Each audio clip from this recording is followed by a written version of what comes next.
Welcome to the 8th grade Math Homework Helper Series. Tonight's homework is SP6, Patterns of Data.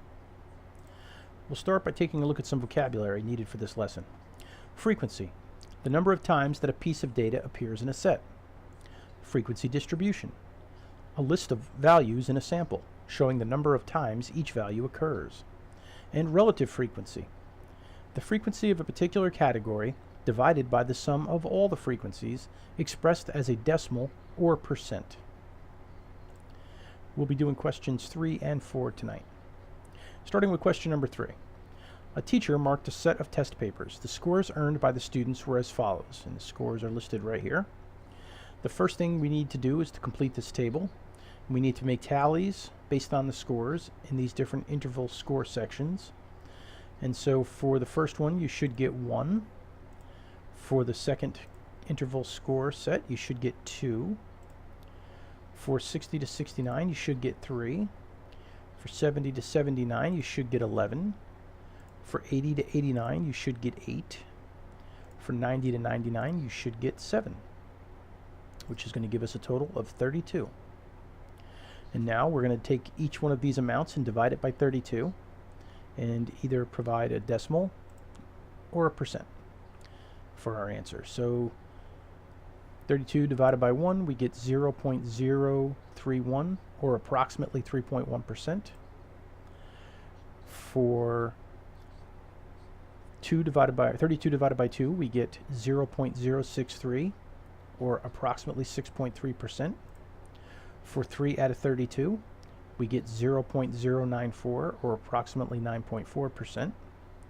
For 11 out of 32, we get 0.344, or approximately 34.4%. For 8 out of 32, we get 0.25, or approximately 25%. For 7 out of 32, we get 0.219, or approximately 21.9%. Which brings us to the total, which would be 32 out of 32, which is going to be 1. Or, if we add up the percents, we get 100.1%. B, how many students are represented in the data? 32. What percent of the students were below a 70? If we come back up here, that would be everybody in this interval, and this interval. So we have to add up the percents. So if we add up 3.1, 6.3, and 9.4, we get 18.8%. What percent of students earned a 90 or better? Well, that would be in this interval score right here. So that would be 21.9. What interval score had the highest percentage value? As we scan over here, we can see it's at 11, 70 to 79 with 34.4%. What interval score had the lowest percent value? Well, at 3.1 and a frequency of only 1, 40 to 49 has the lowest. And let's move on to question number 4. The data shows the number of winning points scored at 20 NCAA Division I Women's Basketball Championship games. So we have our data points here, and we need to put them in to these different interval scores. So for 59 to 64, we have 2. For 65 to 70, we have 6. For 71 to 76, we have 3. For 77 to 82, we have 4. For 83 to 88, we also have 4. And for 89 to 94, we have 1, which gives us a total of 20 scores. And now we have to divide these by the total number. So 2 out of 20 gives us 0.1, or 10%. 6 out of 20 gives us 0.3, or 30%. 3 out of 20 gives us 0.15, or 15%. 4 out of 20 gives us 0.2, or 20%. Again, 0.2, or 20%.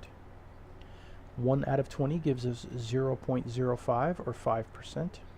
And as a total, 20 out of 20 gives us 1 whole, or 100%. B, what interval do most of the scores fall into?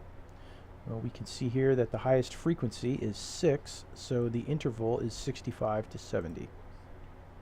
What interval has the least amount of points scored? Well, that would be 89 to 94 with a frequency of only 1. What percent of points scored are above 76? That would be everything from here on down. So that gives us 20, plus 20 is 40, plus 5 is 45. And what percent of points scored are at or below 70?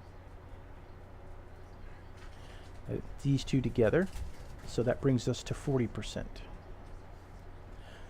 Please use the problems that were done for you tonight to help you to solve the rest of the problems that are on your homework. And remember, the key to success in math is not only working hard, but working smart.